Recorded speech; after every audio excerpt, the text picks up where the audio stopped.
नमस्कार, मैं हूं शुभी। बिहार के मौसम का मिजाज लगातार बदलता हुआ दिखाई दे रहा है। यास चक्रवात तूफान का असर अब बिहार के अलग अलग जिलों में साफ तौर पर देखा जा सकता है।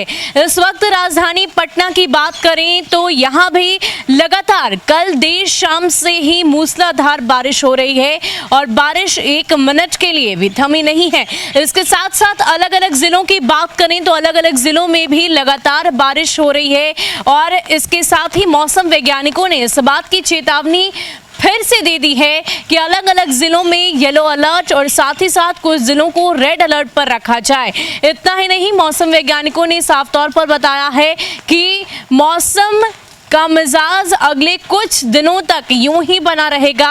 भारी बारिश होने की संभावना लगातार जताई जा रही है। इसके साथ साथ आपको बताते चलें कि बिहार के कुछ जिले यानी कि भागलपुर से सटे इलाके, खगड़िया, कटिहार, अरवल, बांका, इन जिलों को हाई अलर्ट पर रखा गया है। साथ ही साथ इसमें राजधानी पटना भी शामिल है। इसके अलावा मौसमविदों का क्या कुछ कहना है, पूरी जानकारी आपको विस्तार से देते हैं। बंगाल की खाड़ी में उठा यास तूफान बिहार में प्रवेश करते ही कम दबाव के क्षेत्र में बदल गया है। तूफान के कारण बिहार में जगह जगह भारी बारिश हो रही है। अगले 2 दिनों तक पूर्वी व दक्षिणी बिहार में तेज आंधी के साथ भारी बारिश के आसार हैं।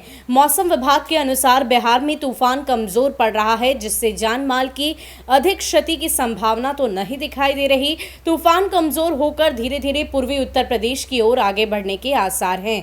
शुक्रवार तक यह पूर्वी उत्तर प्रदेश पहुंच जाएगा, तब तक इसकी तीव्रता काफी कमजोर हो जाएगी। पटना में बारिश की गति थोड़ी कम हुई है, इसके बावजूद परेशानी बनी हुई है। शहर के कई मोहल्लों में जल जमाव की समस्या सामने आई है। इसके साथ साथ बिहार में 30 से 40 किलोमीटर प्रति घंटे की रफ्तार से हवा बह रही है।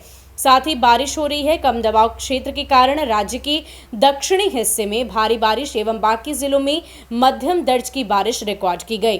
तूफान के कारण गुरुवार की शाम 6:45 से पटना एयरपोर्ट को बंद कर दिया गया है। पहले रात 10 बजे तक एयरपोर्ट बंद किया जाता था, फिर हालात की समीक्षा करने के बाद उड़ानों को शुक्रवार की सुबह 9 बजे तक बंद रखने का फैसला किया गया है। इसके साथ साथ शुक्रवार को भी राज्य के 12 जिलों में भारी बारिश होने के आसार हैं। अगले 24 घंटे तक प्रदेश में कम दबाव का क्षेत्र बना रहेगा। राज्य के कई इलाकों में भारी बारिश के कारण निचले इलाकों में जल जमाव की उम्मीद है। अगले 2 दिनों तक राज्य में तूफान का प्रभाव रहेगा। इस दौरान कुछ इलाकों में भारी बारिश और अधिकांश में हल्की बारिश होने के अनुमान है। पटना मौसम विज्ञान केंद्र के मुताबिक यास तूफान कमजोर पड़ चुका है। कई जिलों में बारिश तो होती रहेगी, लेकिन जान माल का अधिक नुकसान नहीं होगा। अगले 2 दिनों तक पूर्वी व दक्षिणी बिहार के कई जिलों में भारी बारिश होने की आशंका है। फिलहाल पूरे बिहार में जगह जगह गुरुवार सुबह से झमाझम बारिश हो रही है। राजधानी पटना की हवा में 96% नमी दर्ज की गई है, जबकि गया एवं पूर्णिया में 100% नमी दर्ज की गई है। तो मौसमविदों की माने तो बिहार के करीब 7 जिलों को रेड अलर्ट और अन्य जिलों को येलो अलर्ट पर रखा गया है और ऐसे में लगातार मूसलाधार बारिश होने की संभावना जताई जा रही है।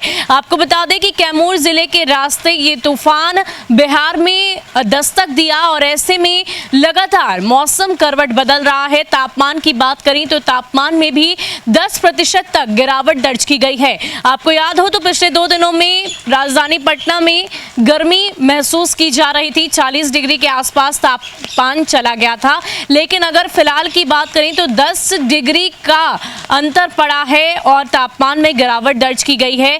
इसलिए इस तूफान में, इस मूसलाधार बारिश में हम भी आपसे यही अपील करेंगे कि आप घर से बाहर ना निकलें।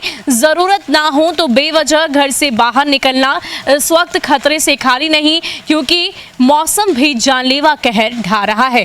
फिलहाल के लिए इतना ही। ज्यादा अपडेट के लिए आप बने रहे हमारे साथ। नमस्कार।